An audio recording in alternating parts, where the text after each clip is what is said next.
Miss Barbie Fortesa, abay pinakawalan na ang pinakasekretong kailangan nating malaman. But before that, if you haven't subscribed yet to my YouTube channel, please don't forget to like, share, and subscribe at hit mo na rin ang notification bell for more showbiz updates. Bago tayo, of course, magpatuloy sa ating updates for today's video, of course, nais kong pasalamatan kayo for always watching and trusting this channel. Thank you so much sa inyong laging panonood at palagi ang pagsubaybay sa mga updates po natin. Maraming salamat po. At ngayong araw, napakarami pong revelasyon ng isang Barbie Fortesa dahil matapos siyang maglabas ng ilang mga vlogs, no, yung mga parang get ready with me netong si Miss Barbie. Panoorin natin.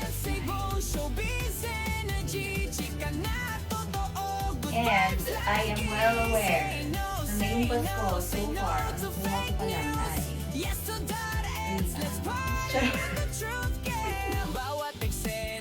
So, dahil medyo gusto ko ng cozy lang na outfit kasi nga medyo aware ako sa nag-gain kong friendship. Ayoko na masyadong fit na damit. Pero gusto ko yung medyo fine dining.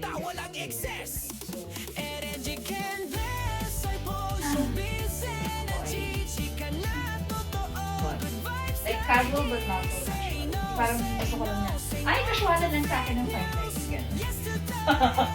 Na para bang kailang ko yun.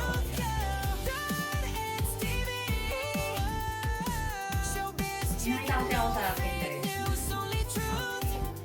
Although kasi yung model, syempre, payat siya. So,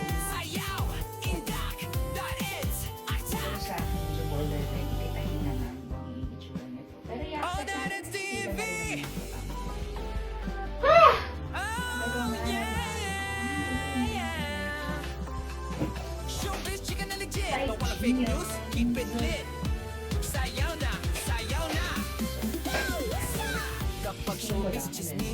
Get back to you after I showered.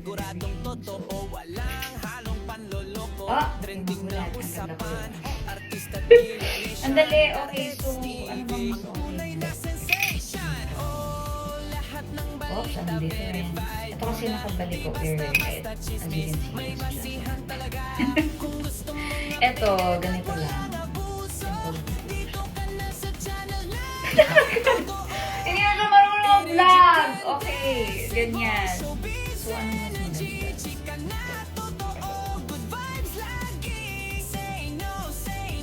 sunod? Parang ito. Na mali yung oras. Kasi tagal ko na hindi nasuot. Kasi nga puro Garmin. Talaga nga naman. And then,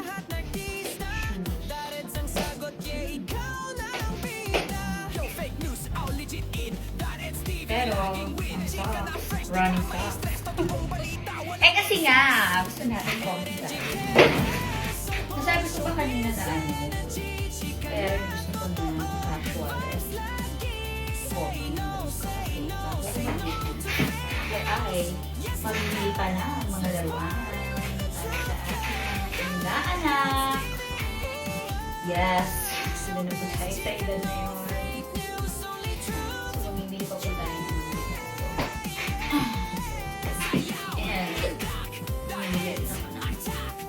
Yes, for Team Barbie. And by party, that means Morcon and Caldereta.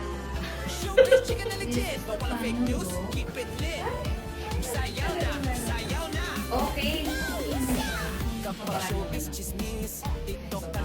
Uy, in fairness ha? Si Barbie ha? Okay, so we are off to the mall. Anong oras tayo makakarating? Hindi tayo sure. Kasi hindi na talaga.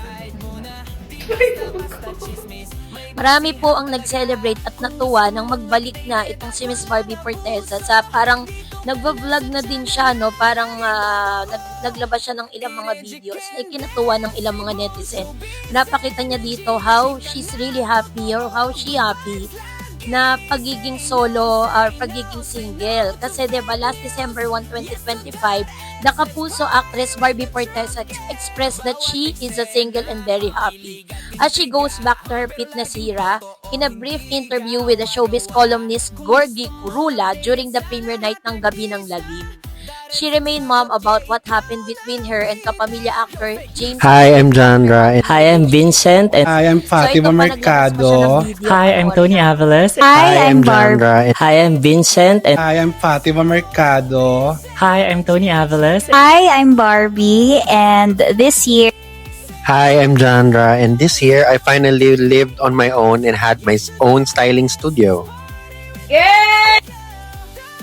Hi, I'm Vincent. And this year, natutunan ko na maging gentle mismo sa sarili ko. Hi, I'm Fatima Mercado. This year, may Fatima na. Hi, I'm Tony Avalos. And this year, I was able to build my dream content studio. And that's ABI Beauty and Content Studio in Pasig. Hi, I'm Barbie, and this year, mas minahal ko yung sarili.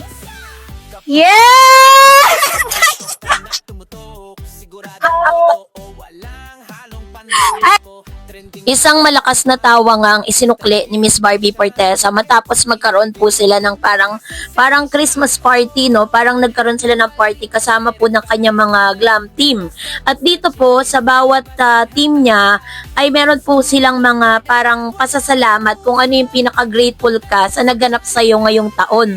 At alam natin sobrang dami pong pinagpapasalamat ni Barbie because I know that this year is the year of Miss Barbie Fortesa. Number 1 kasi hindi po siya nawawala ng endorsement. Ang dami po mga endorsement na talaga namang siya po talaga lagi at si Mr. David Licao po ang pinipili. Ganon din naman, hindi rin siya nawawala ng proyekto, no? Dahil talagang hindi po siya nababakante sa mga projects dahil sunod-sunod ang kanya mga proyekto. And she said to that video na isa sa pinaka na-achieve niya this year ay yung mahalin yung kanyang sarili. So, which means ito po yung mga pumuputol dun po sa mga chika na nagkaroon ng something. Ito pong si Miss Barbie at si Mr. Jameson Blake. Although Miss Barbie Fortesa parang kinikip niya yung kanyang mouth, no, yung kanyang lips pagtungkol po sa mga bagay nito. Pero ito po yung sasagot sa mga chismis na kumalat, 'di ba? So yung rumors na yon is talagang totally tinake down na ni Miss Barbie Fortesa kasi according to her is this year ay mas minahal niya yung kanyang sarili, no? Parang me time niya this year eh. And dahil nga po dun sa pag-focus niya sa kanyang sarili, mas nabigyan niya ng pagkakataon yung sarili niya sa kanyang karera, sa kanyang pamilya. Yun po yung mga things na grateful po siya this year 2025. At alam niyo rin po ba na meron pong bago palang movie itong si Miss Barbie Fortesa na makakasama niya si Miss Charo Santos, Boots Anson Roa, Barbie Fortesa na magsastar sila sa new Brillante Mendoza film. Charo Santos, Boots Anson Roa, and Barbie Fortesa will star together in a new movie with award-winning director Brillante Mendoza. Barbie shared the news on her Instagram stories, reposting the post of film director Real Florido. So abangan po natin yan and talaga namang kaabang-abang, no, ito pong movie project na ito. Kaya pala meron tayong mga photos na nakita magkasama sila ni Miss Charo Santos. Yun naman pala yun. And makasama pong isa sa mga mababait at talaga naman sasabi nating ginagalang na artista sa showbiz si Ma'am Charo Santos is a privilege na, 'di ba? So, congratulations Miss Barbie. And that's it for today. For more videos and updates, please don't forget to like and subscribe, and please don't forget to follow my Facebook page, Dar Eds TV and Dar Eds channel. God bless everyone.